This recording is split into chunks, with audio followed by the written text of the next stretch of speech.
અમરેલી જિલ્લામાં મોટાભાગના ખેડૂતો કપાસ, મગફળી, સોયાબીન અને ધાણાનું વાવેતર કરી લાખો રૂપિયાની આવક મેળવતા હોય છે. દર વર્ષની જેમ આ વર્ષે પણ મોટાભાગના ખેડૂતોએ લાખો રૂપિયાનું ઉત્પાદન મેળવ્યું છે. અમરેલી, ગીર સોમનાથ, જૂનાગઢ, ભાવનગર જિલ્લો અને સૌરાષ્ટ્ર વિસ્તારમાં મોટાભાગના ખેડૂતો કોટન, કપાસનું વાવેતર કરતા હોય છે.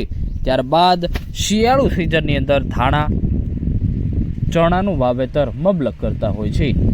અમરેલી, સાવરકુંડલા સહિતના માર્કેટિંગ યાર્ડની અંદર હાલ ધાણા, ચણાની મોટી માત્રામાં આવક નોંધાઈ રહી છે. સાવરકુંડલા માર્કેટિંગ યાર્ડમાં સિંગ ઝીણીનો ભાવ 701 રૂપિયાથી 1211 રૂપિયા સુધી નોંધાયો હતો, તો સિંગ મોટીનો ભાવ 900 રૂપિયાથી 1245 રૂપિયા સુધી નોંધાયો હતો. સિંગ નવીનો ભાવ 1228 રૂપિયા સુધી નોંધાયો હતો. તલ સફેદનો ભાવ 2500 રૂપિયાથી 2770 રૂપિયા સુધી નોંધાયો હતો. જીરુનો ભાવ 2760 રૂપિયાથી 4370 રૂપિયા સુધી નોંધાયો હતો. કપાસનો ભાવ 1300 રૂપિયાથી 1481 રૂપિયા સુધી નોંધાયો હતો. ઘઉં લોકવનનો ભાવ 440 રૂપિયાથી 531 રૂપિયા સુધી સાવરકુંડલા માર્કેટિંગ યાર્ડમાં નોંધાયો હતો.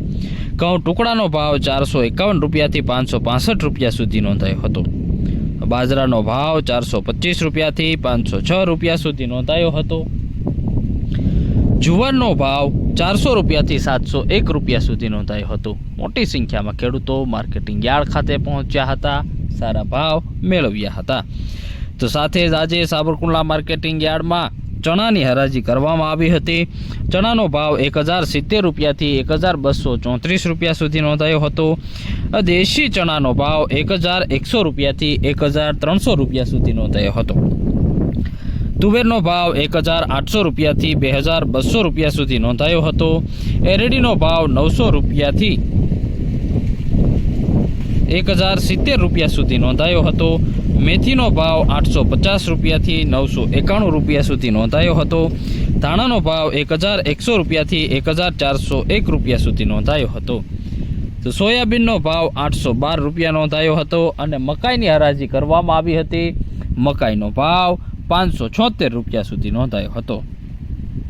સાથે જ આજે માર્કેટિંગ યાર્ડની અંદર સૌથી વધુ ચણાની આવક નોંધાઈ હતી. ચણાનો ભાવ 1300 રૂપિયા નોંધાયો હતો અને માર્કેટિંગ યાર્ડમાં 2375 મણ ચણાની આવક નોંધાઈ હતી. તો ઘઉંની આવક માર્કેટિંગ યાર્ડમાં 2375 મણની નોંધાઈ હતી.